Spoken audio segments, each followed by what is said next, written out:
پاکستان کی ثقافت رنگا رنگ پھولوں کا خوبصورت گلدستہ ہے۔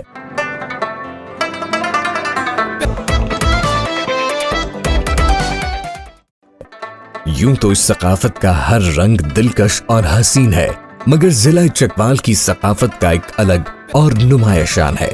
اپنی سرزمین اور ثقافت سے پیار کرنے والی چند شخصیات ملک تصدق حسین آوان، ملک عجائب آوان، راجہ عاطف ظہور، ملک سجاد حیدر اور اوورسیز فاؤنڈیشن کے دوسرے ممبران نیزہ بازی کے تاریخی و ثقافتی کھیل کی فروغ کے لیے سرگرم ہے۔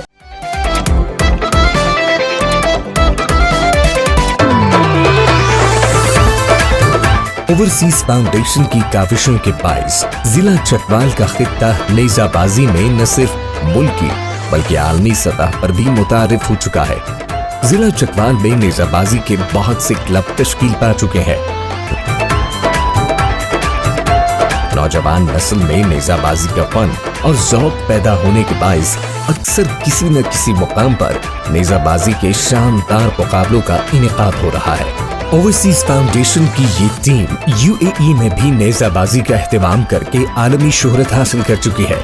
نیزہ بازی کے میدان کی تیاری اور آرائش سے لے کر مقابلوں کے دلکش انعقاد تک ہر مرحلے میں انتظامی ٹیم کے خلوص اور مہارت کی جھلک نمایاں ہوتی ہے۔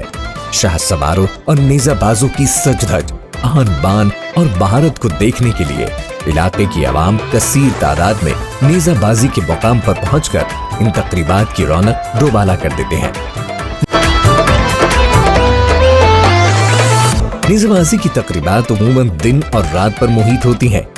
رات کو بجلی کے رنگ برنگے قمقموں اور برقی روشنیوں کے باعث نیزہ بازی کا میدان مرکز نگاہ بن جاتا ہے۔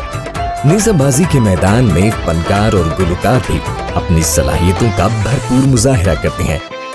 UAE اور پاکستان میں منعقد ہونے والے نیزہ بازی کے میدانوں کو UAE اور پاکستان کے قومی پرچموں سے سجایا جاتا ہے۔ یہ کھیل اس لحاظ سے ملکوں کے باہمی تعلقات کے فروغ کا ایک مؤثر ذریعہ بھی ہے۔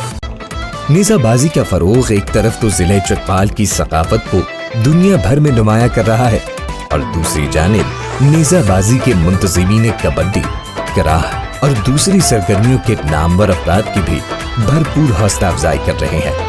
ضلع چکوال میں نیزہ بازی کا یہ فروغ اوورسیز فاؤنڈیشن کے عہدیداران اور ممبران کا قابل تحسین کارنامہ ہے۔